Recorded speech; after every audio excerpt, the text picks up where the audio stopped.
రాజ్యం ఎక్కడున్నావు?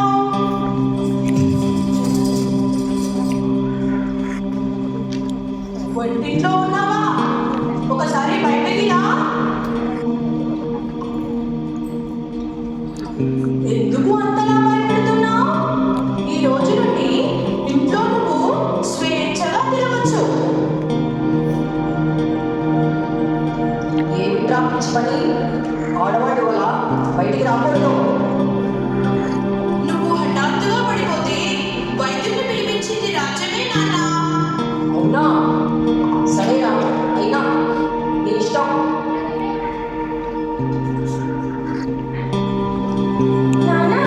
నేను కూడా చదువుకుంటాను నాన్న. ఆడపిల్లలు బయటికి రాకూడదు. లోపలికి వెళ్ళు. సీతకు తోడుగా తమ్ముడు రాజు ఉన్నాడు కదా నాన్న. బడికి రాజుతో పంపిద్దా. ఏమోరా, నీ ఇష్టం. ఏం చెప్పినా వినా కదా.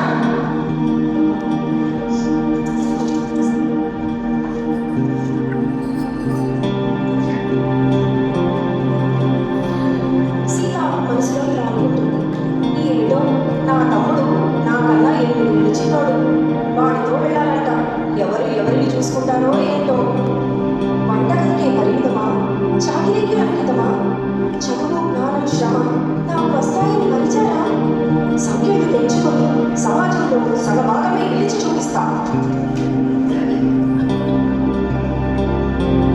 రాజు మనసులో అక్క గురించి ఇలా అనుకుంటున్నాడు.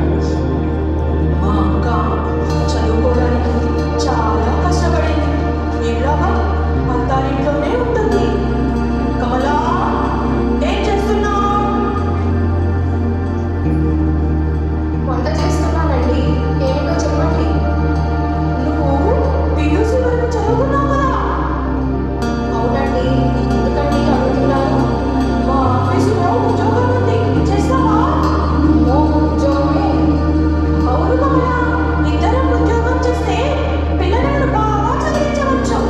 నాన్నకు వైద్యం కూడా బాగా చేయించవచ్చు. ఏమంటావు? సరే కానీ మరి మామగా ఒప్పుకుంటారా అండి? అది నేను చూసుకుంటాను.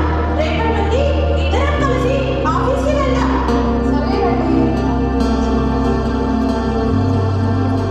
రాజు, కళ వాళ్ళ పిల్లలు చెల్లి ప్రీతి సాయంత్రం ఇంటికి వస్తారు. యథావిధిగా కమల మళ్ళీ ఇంటి పనులతో మునిగిపోతుంది.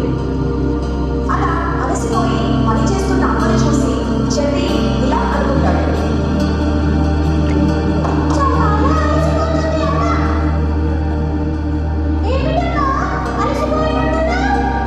అవును నాన్న, ఆఫీస్లో చాలా పని ఎక్కువైంది.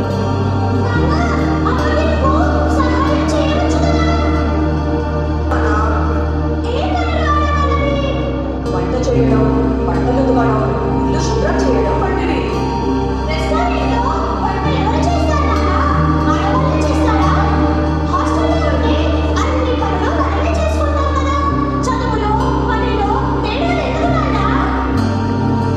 అవునా, నువ్వు చెప్పేది నిజమే.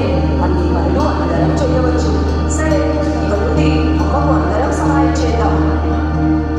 వద్దులేండి, ఎంతైనా పాతకాలం నుండి వస్తున్న పద్ధతులు కదా, నేనే చేసుకుంటాను. తరం మారుతున్న కొద్దీ అవసరాలను బట్టి మార్పులు సహజం. నువ్వేమీ దిగులు పడకు కమలా. మన తర్వాతి తరాలు మారాలంటే ముందుగా మనం మారాలి.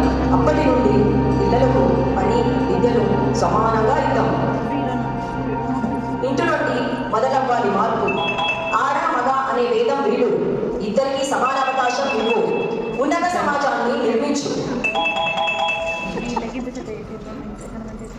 రాజు కమలల మధ్య సంభాషణ. చూడు కమల, మన పిల్లల్ని. అవునండి, పిల్లలిద్దరూ వాళ్ళ అనుకున్నది సాధించారు. అవును కమల, ఒకరు న్యాయవాదిగా, మరొకరు IAS అధికారిగా పట్టాపుచ్చుకున్నారు. శారీరకంగా, మానసికంగా బలవంతురాలు అని మనం అమ్మాయి నిరూపించింది. ఇదే కదా మనం చూడాలనుకున్న మార్పు. భావితరాల